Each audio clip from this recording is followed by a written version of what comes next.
Hey, what's up, players? This is SWE General Manager and WWE Hall of Famer Teddy Long, and you're watching Rogue Villain Media. Holla!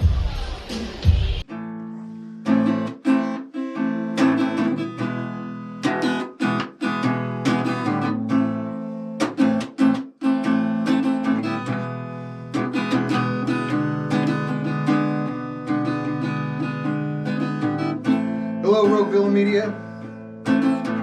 I am Elias. Today, you take a little walk with me.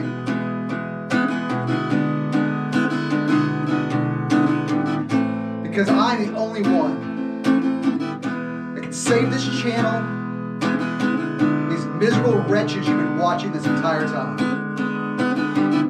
Are you ready to walk with Elias? Yeah, let's get it, host. Welcome to Rogue Villain Media.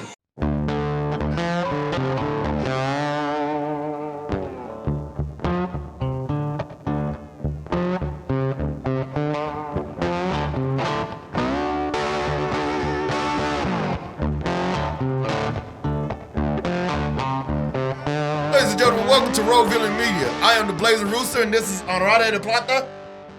And today we are doing Smackdown, the 10/30 episode, right? Yeah, it's our Halloween special, guys. Happy Halloween, everybody! So Halloween special, and also our very final long format SmackDown Raw review episode. So Oh, yeah. After this, Heels Up's going to go to a different format. We're going to give you a weekly show once a week, where we're going to hit the highlights and stuff like that, and give you some more news and more in-depth stuff. But once a week for wrestling, so we can add in, comic books and scary movies and all sorts of cool shit that we know you guys love too. Oh, yeah. With us today is La Sombra. Man, a few words, but that's part of the mystery. Starting off, we go into a segment with Roman Reigns with Jey Uso already ready in the ring. Yeah, he's there to take his talking down to, and he's near tears the entire time. And Roman's basically just telling him, you got till the end of the night to capitulate and submit, and or you're out of the family. And very emotional promos between the two of them. Really good. This is the most interesting thing happening on SmackDown now that they got rid of the Fiend. So Yeah, it really is. I love this story. I think The Rock is paying for acting classes for these guys. yeah, Roman's good, man. This is some Game of Thrones shit. You got to look at it like a power struggle within a kingdom. Roman is born into the kingship, and he's taken his place on the throne. And one of his cousins or his brothers, doesn't want to submit and wants to buck. They want the throne, or they want their own little bit of freedom, and you got to beat them in submission. Doesn't mean you don't love them. It just means you got to, control the kingdom with an iron fist. Because when you're the king, Pretty much this is going to hurt me more than it hurts you. it may, but you have to draw that line, man. You're no longer part of the family in a way. You're something set apart, and you have to even be able to make. Because at that point in time, when you're the king, you're king of everybody, right? They're your subjects, including your family. Exactly. So eventually, they have to toe the line too, just like the rest of the subjects do. Exactly. And they should do it even more so because they're family, right?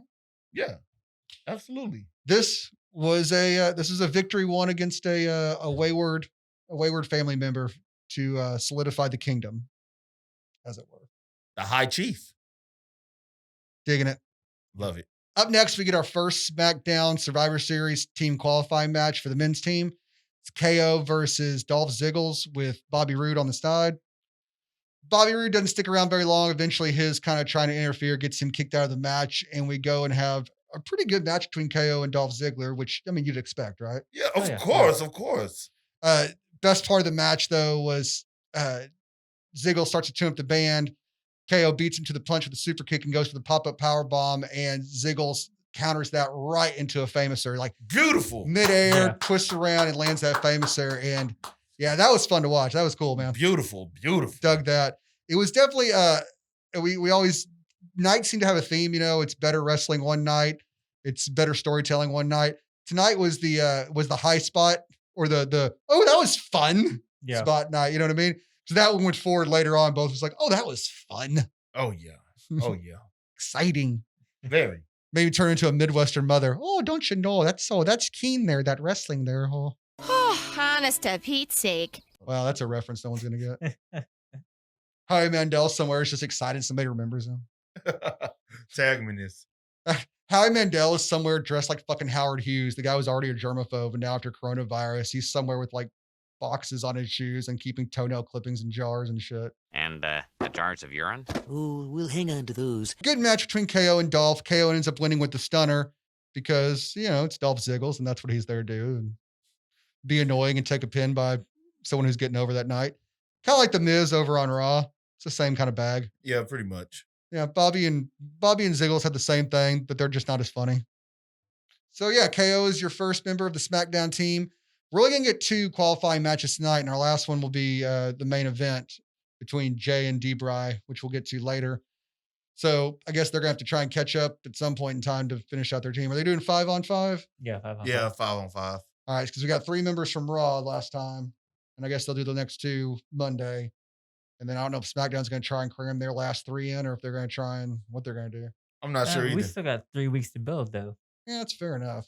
Guess you can draw it. Well, then in that case, it sounds like Raw blew their load pretty quickly. Yeah. Yeah. Or maybe not. We'll just have to see. Either way, Gunny Lackey's going to be involved. He's always have that presence there. He means nothing to us, to anyone, and now he's just there all the time. No cause, no reason. He's just a random authority figure out of nowhere. Like, Snoke. I like Lackey better than Snoke. Yeah, I don't want anybody to cut him in half. Speaking of Gunny Lackey, that's our next segment with him and Natalya trying to tell him why she should be SmackDown team captain. Then interrupted by Bailey Kay. It's kind of the same thing from Raw. Some of the arrogant female heels are essentially insisting that they be team captain. Again, it's just a recycled thing from Monday. Yep. It really is. It really is. But we're going to get a triple threat match between Billie Kay, Bianca Belair, who comes up and interrupts the 2 idiots, and Natasha here in a little bit. However, before we can get to the good triple threat match, we have to sit through Lars Sullivan and Corey Graves pitifully attempting to recreate the Mankind Jim Ross promo to absolutely no effect. Lars is like, I never got let back in school. They called me a freak. It's like, yeah, because you're probably like people in the girls' locker room fucking freak. So, not a whole lot of sympathy there. Interesting. It's not interesting. He's kind of got a lisp, or maybe his like tongue is too big for his mouth or something, like he's got gigantism. My chest hurts. My tongue is too big for my mouth. Yeah, Albino Shrek isn't a lot of fun to watch, and he's really kind of creepy. He looks sweaty and gross, and I just don't want to be part of this. So let's move on to something good. The the triple threat match. Yeah, the triple threat match between Bianca Belair, Billie Kay, and Natalya. Now, as we forgot to mention, match. It was. As we forgot to mention, though, the winner of this match doesn't get to be team captain, but they do get to be the first member of the SmackDown Women's Survivor Series team. Yes. So, Which a lot of action in this. It was. Caidan called the finish as soon as the match was, as soon as they announced the match. But yeah, that's exactly what happened. Billie Kay was out there to eat a pin, and Bianca Belair was out there to look good. So she went with that KOD. 1, 2, 3. The only thing surprising about this match was how much offense they let Billie Kay actually get in. Oh, great too. I mean, I know she looked a little lost out there, but she did what she could. She's the better storyteller, and Peyton's the better wrestler. We've said it before, but I think they're great together, and I miss them. And I do love seeing Billie Kay out there because she does look awkward, but she's hilarious. The bailing out of the ring immediately and just trying to get away from Bianca Belair and just kind of sneakily trying to roll people up from behind. And yeah, it was just so iconic. So next, the soap opera. The soap opera's up next with the Babysitters Club and her Stockholm Syndrome captor. Leo and Murphy come out, and Murphy wants to apologize face-to-face to Dom and Ray. He's like, I know you guys hate me and you won't forgive me, but I need to, as a man, apologize. And tells Dom and Ray to come out. They don't. Seth does. Seth's like, I forgive you guys, and I accept both of you. I accept this weird relationship. Hell, I'll marry you guys in the ring right now. Blah, blah, blah, blah, blah, blah, blah. Starts talking shit about God, I lost interest in explaining this segment halfway through explaining this segment. I lost interest before, you even said anything about it. Seth talks shit about Dom and Ray. Dom comes out and starts beating up on Seth. Murphy starts beating up on Seth. Dom and Murphy start beating up on each other. Ray comes out and starts beating up on Murphy. And before they can 619 his ass, Aaliyah stops him. It's like, I love him, Dad. And we all died a little inside. And like seriously, Cade let out a sigh that sounded like a bit of his soul escaping. That's how miserable he was watching this segment. And then Aaliyah and Murphy kiss, and it was really gross because, you know, He's old enough to be her dad. yeah, creepy. Well, I mean, they're adults. I get it. well, he's old enough to be your dad in Fresno, I guess. So after that little boring soap opera that we had, we go into some real action.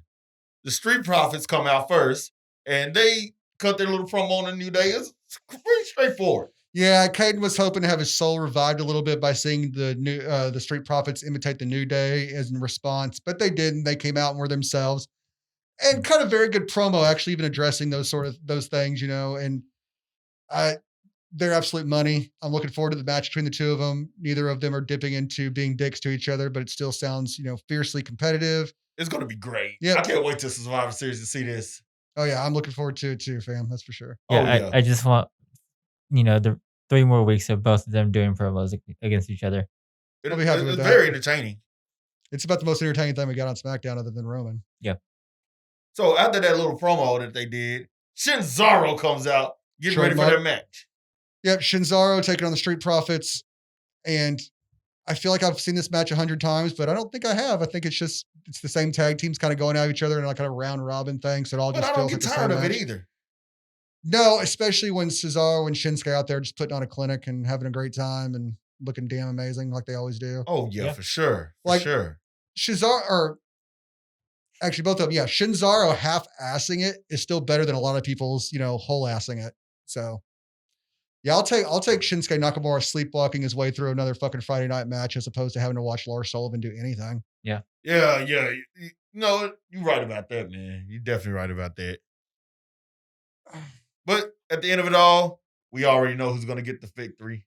Yeah, I'll tell you what, this was another one of the matches that had one of those, oh my God spots, man. On the outside, Ooh. Ford takes a run at Cesaro, who just tosses him up in the air right over the barricades. And there had to be a crash mat below him because I don't think you're allowed to drop somebody 10 stories without having a crash mat. Yeah.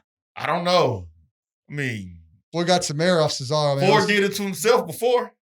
That was like those guys need to go out for like, you know, some cheerleading stunting, you know, like they're pitching each other doing basket tosses and shit, you know? Yeah, you're right. The end comes though when Ford hits the splash, the giant splash again, his second giant leap of the night on Shinsuke, right? Yeah, hits it on Shinsuke, gets the 1, 2, 3. Street Profits again look strong. I'm not sure what they're doing with Shinzaro. I think they've had their run now, so now it's going to be time for some single runs for them. Yeah, they're going to let them get beat for a couple more weeks before splitting them up. That's my guess. Yeah. That's usually how that cycle of bullshit goes with Cesaro and his partners. What they're going to do, they're going to pit them against each other for a Survivor Series spot. Okay, that's interesting, but that's why they won't calling do it now. I mean, maybe a pre-show match or something like that. No. Caidan, I'm sorry. La Sombra, they won't do that because that's interesting and that's a good idea. Sasha Banks comes out next and cuts a promo on Bayley, which is pretty good. She had the chair, and which wonderful little La Parka prop. They've actually turned into something significant as a little like totem for the animosity between the two of them. Yeah. Digging it. I love Bayley's shirt now. She did. All right. So Sasha cuts a good promo on Bayley. Then Bayley comes out and challenges Sasha to a rematch next Friday for the championship. So we're going to have that match, I guess, next Friday. And I guess that'll be Bayley's blow off since they're going to have Sasha versus Asuka at at SummerSlam. Or damn it, Survivor Series. Yeah, that's the one. My head's getting squeezed too tight in this mask. I don't think anymore. But I love the shirt that Bayley had on. Like homage to The Rock, the whole Know Your Role, but it says model on the bottom of it. I love it. Yeah, you can. I might get that shirt. You put that on the Body by Steak shirt that I need to get. Next we go on to our main event. Jey Uso versus Daniel Bryan. This is him returning, right? His first singles match in a while. Yeah, his first singles match in a while. I think it was last week he had a tag team match. Yeah, it's a tag team match with KO. Yeah, his first singles match in a very long time. And wow. Like, I didn't expect it to end like that, honestly. No, Jay came out pretty aggressive. D-Bry was wanting to have like a nice, solid competition. Yeah, D-Bry's turning to Bob Backlund. I want fair play. I'm pasty and doughy, and I'm like an old school guy and kind of squat and short. And like he's becoming a caricature of himself. But they put on a great competitive match, though. They did, because D-Bry is awesome, can have a great match with anybody. Roman comes out during the middle of the match and observes and watches. And surprisingly enough, Jay wins clean with the splash. Yeah. Beats former WWE champion. Yeah. D-Bry, man. D-Bry. That's weird. What? Yeah. I wasn't expecting that. But they're going to start the new Anoa'i stable, I guess. So they have to have Jay looking strong going into it. Yeah. Afterwards, Jay's like, I'm with you, Roman. I understand now. I get it. I'm on your side. And Roman's, just kind of looks over at D-Bry, kind of a callback to when he told, Jay, if he's, if he wants to step up, he needs to be willing to do the brutal shit. And he told Jay, back when they were beating down on Braun Strowman, take the chair, beat him up. And, Jay wouldn't do it. He's like, see, you couldn't do it. So he's testing him again. He looks over at D-Bry. Yeah, make him understand. Jay didn't, well, before that, Jay didn't even hesitate. He kicks him in the face, gives him a super kick, then hops up and gives him one more splash. Then he tells him, I love you, I understand. Roman's like, make him understand. He's like, the beating's not done yet. It wasn't enough just to kick him and splash him one more time. It needs to be a beating. Exactly. Drags him out and puts him on the announce table and gives him a splash to the announce table and keeps wailing him on him even after that. So, yeah, complete heel change for Jay. He's joined, even if it was under duress, he's joined Roman, and now he's part of that group, I guess. So Roman is the high chief. Jimmy, I guess, has to come around. I don't know if he has a say in it. I guess he already, capitulated, I guess, at their first match with Jay. Yeah. So, I wonder what Rikishi thinks about all this shit. That's how all this should end. Whenever they turn on him, like in a couple of months, their dad should come out and give him a stink face. Yeah. Huh. When The Rock comes back. Treat my boys this way. Piss so many people off. Yeah, not me though. Because, I remember the Attitude Era and how much it rocked and how much shittier this version is. So I'm okay with my generation giving a big old stink face to this generation. Yep. That's my bitter old man opinion. We used to watch a 400-pound man in a thong rub his ass in people's faces. And that was we called it wrestling. That's entertainment, damn it. Damn good entertainment. Guys, thanks for joining us here on our last episode of Heels Up, our long form one anyway. We're going to start bringing you this show in a weekly format going out. Probably coming out every Sunday, what we're thinking. Maybe, yeah. Maybe. So it'll be kind of like last week tonight, that sort of thing. We'll give you the weekend review from before on Sunday so you can get all caught up in case you missed anything, starting out your week fresh.